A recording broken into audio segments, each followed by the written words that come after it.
Excellent! What's up, guys? Welcome back to Paul's Hardware. This is Probing Paul, episode number 11. And yeah, I've been doing this for a while now. It's my monthly Q&A video where I answer questions that you guys ask. So all the questions from this month are being derived from last month's Probing Paul, episode number 10. And look how far back through time we can look through this portal. The original one is getting so tiny now, it's almost difficult to even see. Let's get into it with question number 1, though, from Striker X1360. Hey, Paul, I've got an i5 4690K on Z97 with DDR3. I'm bottlenecking the hell out of my 1080. I was wondering if saving for an i7 7700K would be wise. He does video editing. I believe the increased performance of the i5 variant would benefit me, which is a good question, but I will say, look at the 4690K. Now, this is Devil's Canyon. This was Haswell Refresh. Still selling for $240 on Newegg. Not a very good deal when you compare it to, say, you know, a 6600K or a 7600K that's available now. But obviously it still has some chops. This isn't too outdated of a processor. Now, in the rest of your posts, because there was a little bit of a thread going on below, we also found out that he's running 3440 by 1440, so ultra wide with the high resolution.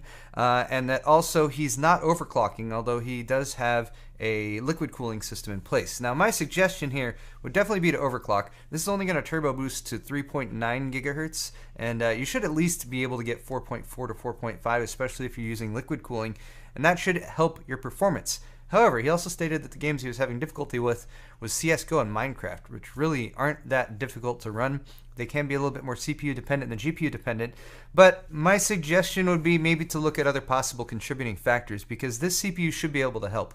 If you overclock it in particular, it should be able to keep up with that 1080, and I would wait definitely to really upgrade at least until Zen and Ryzen CPUs come out next month or in the next month or two. There should be some price updates, hopefully, that happen after that drop, so that should at least give you a bit better selection if you are considering upgrading. But yeah, overclock and maybe check out your software situation, see if you have processes running in the background, look at your memory, see if that's somehow getting chewed up somehow and that's contributing to the lower frame rates. Because if you're running at a higher resolution like 3440 by 1440, at least in games that are more GPU dependent, the CPU should not be the bottleneck. If you're running at really low resolutions and the GPU is churning out a bunch of frames, that's when the CPU can start to get bogged down a little bit. So thank you for the question, and let's jump to question number 2, which is right here. Murky Conduct, which is, I like your name, says, hey Paul, I have a laptop that has Windows 10 on it. Is it possible to transfer it to a PC build? I was originally just going to say, no, it's not. Joel Reynolds also here replied and said, yes, if it's an OEM, and he says he had to contact Microsoft and really push them because he got a replacement key with a Pro key, and he was able to talk them into it. But let me just state this for the record. Contacting Microsoft can be very hit or miss, in particular if you're using an OEM key, and laptops have OEM keys. That's generally speaking how they work. But let me give a bit more of an explanation of kind of how Windows did things with Windows 10, is that if you buy Windows 10 directly from Microsoft and you get a key and then you punch it into your newly installed computer, the key is actually used, it's burnt or whatever, and then you get a digital entitlement that ties itself to your hardware. From what I understand, the motherboard, and actually it can do a specific writing into the UEFI there. The cool thing about this is if you activate Windows on like an old system, or like a system with a motherboard, and then take that motherboard and put it reconfigure the system or something and do a fresh install of Windows on it, Windows should just activate. The Windows database should recognize the digital entitlement tied to that hardware and just activate the software. That's happened to me 2 or 3 times so far. With your particular situation, you have a laptop, so that's got an OEM key, and chances are you're not going to be able to change that or move that around at all. Windows is much more restricted when it comes to giving people service. When it comes to OEM keys, they say talk to the manufacturer of your device instead.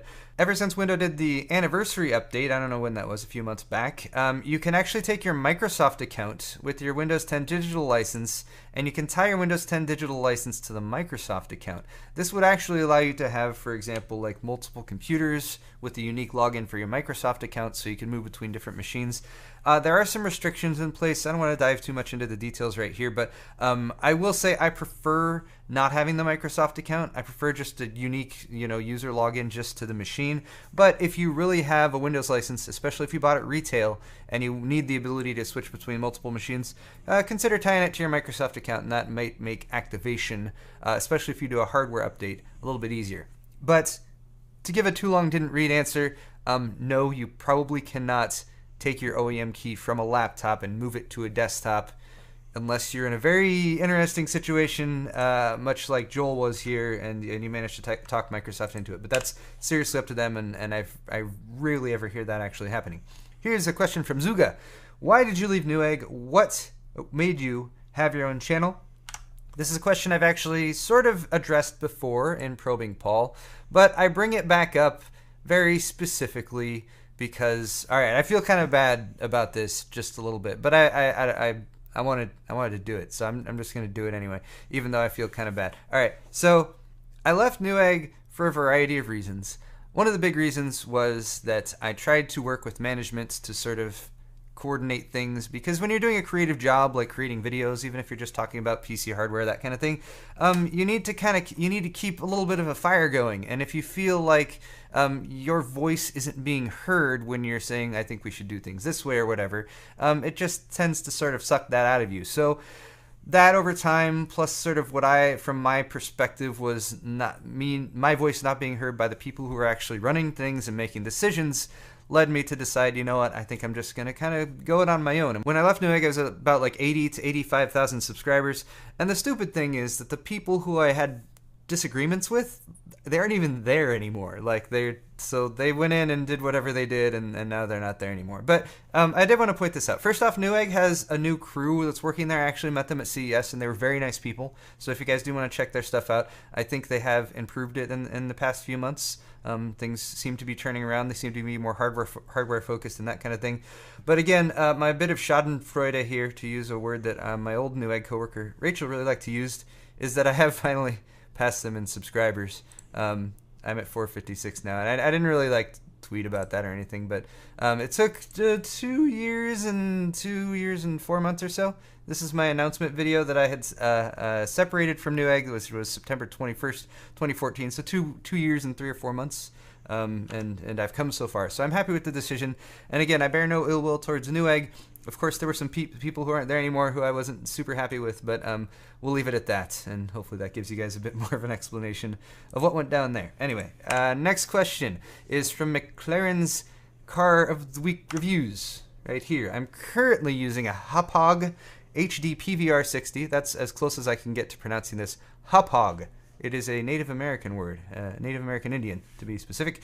HD PVR60, I would like to step up to something with a higher bitrate. I have built a PC to handle it, aside from Elgato and Ivermedia options with 60K bit rates, which would include the Elgato HD60. What would you recommend for video capture, assuming no limit in file size? I almost kind of felt bad bringing this question up and answering it, because I don't really have a very good answer to it, to be perfectly honest. I have a bit of research I've done. I'll point you towards a couple brands. The first brand is Magewell, and they're more sort of towards the prosumer, getting into the much more expensive professional market, so the capture cards tend to cost a lot. But although I have not worked with them directly, I have heard very positive things about them recently, although their website they need to change their website a little bit, because they obviously have a code issue throwing there at the top. Anyway, but yeah, Magewell parts can be expensive, starting around $300, going up to the $500 to $1,000 range. But again, I've heard good things about them. Beyond that, I would check out Blackmagic. Again, people have hit and miss stuff with them. My most recent capture card purchase is this Blackmagic Decklink Mini Recorder 4K internal PCIe card, and I did some initial stuff with it about a month and a half ago, and I haven't touched it since, purely for lack of time. So again, I wish I had a better answer for you for that, but yeah, at least Blackmagic and Magewell, well, I would say check those out. Next is Amitoj Singh. I'm sorry if I'm pronouncing your name wrong. Dual 16:9 or single 21:9 with the 16:9 on top. Definitely single 21:9 with the 16:9 on top. If you're going to game, you're probably going to game on one screen. having a 21:9 screen, I think, is a very ideal gaming situation. And yeah, I mean, you're basically giving yourself more screen real estate by 21:9 and a better gaming experience. And you can put that 16:9 up on top, or you could flip it vertical and put it off to the side, which is a great way to look at web pages and that kind of thing as well. Jonathan Heiner asks a very good question. Well, he actually corrected me first from last month's video. Gigabyte, not gigabit, which was definitely my mistake when you're talking about bits versus bytes and how they are calculated and how they are actually shown when you're advertised products. There is confusion there. But anyway, more to his point, thanks for the SSD discussion. I'm still weighing options for a future upgrade, and I'm slowly becoming less interested in M.2 NVMe as the prices are simply too high per gigabyte. I feel most consumers don't need the added performance. My thoughts. I would completely agree with you, Jonathan, largely because those NVMe M.2 drives are still so freaking expensive. It's cool to look at like a little chewing gum stick, roughly sized SSD and think like, wow, that by itself has the same performance as like a 2 or 3 or 4 or even like 6 drive RAID array with standard SSD, like standard SATA SSDs. Some impressive performance, but if you're not going to use it, it's definitely not worth it. You really need to have something that you do with that SSD to make it like worth the money that you invest in it. So my excuse is video editing, because that's something where you need a ton of storage readily available that it can quickly pull off of your permanent storage and drop into the memory or whatever. Now, there are some SSDs that are NVMe and M.2 that are coming down in price a bit. The SSD 600P series from Intel is definitely one of those. However, this one has pretty significantly reduced performance when you compare it to the much faster ones. Like the sequential writes here are 560 megabytes per second. Reads are pretty fast, 1775, but again, not quite up there with like the Samsung 960s and that kind of thing. However, I mean, you can still get this, and it will be faster than a typical SATA drive. But yeah, for your money, getting a few SATA drives and rating them together could be an option, although then you deal with the possibility of drive failure. But yeah, for now, we got to kind of keep watching those NVMe drives. They're still kind of a premium product and they cost a lot of money, but hopefully the pricing will come down soon. Federico Trenton, what do you think about used hardware? What components are fine even when pre-owned, and what to avoid buying used? And I believe this is the last question. Yes, it is. All right. So that is a good question. I might do a separate video on this as well, but let me run down the parts first off, and I'll say what I think is good and what is not. All right, first off, CPU. CPUs are a good part to buy used as long as they're confirmed to work, because CPUs very rarely fail, and they typically don't suffer from performance degradation. If you can ask if the CPU you're buying used has been overclocked, and particularly if it's been running at a high voltage for a while, that would be the one caveat where I would say don't buy it if it's been like overclocked for the past 3 years running at 1.5 volts or something like that. CPU cooler, yeah, you can buy those used, I think. Just make sure they're cleaned off and everything. That doesn't apply to liquid coolers though. I wouldn't do that. The pump will fail eventually. Motherboards next. That's hit or miss. You can have individual parts of a motherboard that fail, so that would be a warning sign. Like if you buy a used motherboard and then you set it up and it works and like, oh, everything's fine, then you go to connect your network and like the NIC is dead or something like that. That would suck. So I'm kind of 50-50 on buying used motherboards. Memory is usually okay, again, as long as it's confirmed to work. Memory does go bad eventually over time, but typically if it's working and will last for a very long period of time.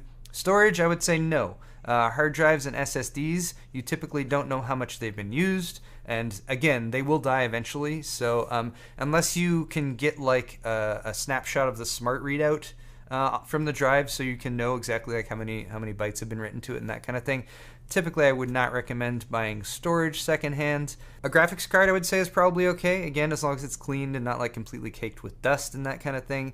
Case is probably okay, again, as long as it's been cleaned out. Cases have a very long lifespan. Power supply as well, as long as it's a decent power supply. If it's 80 plus rated and it's from a reputable manufacturer, they should have a very long lifespan. And again, as long as it's clean and not caked with dust and hasn't been used by a smoker or that kind of thing.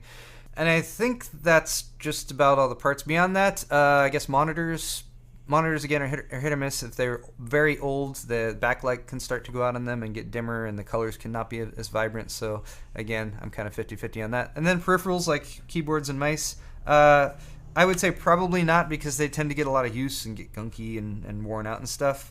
So that's a nice thing to get new, and plus, you interact with them, so there's a lot more debris and detritus that might kind of get up in there. So yeah, peripherals, I'd say, you know, buy those new if you have the option. And that's going to do it for this month's episode of Probing Paul, guys. I hope you've enjoyed it. Leave me thumbs ups if you did, because I love your feedback, and every time people hit thumbs up, it makes me smile, and I get a warm, fuzzy feeling inside.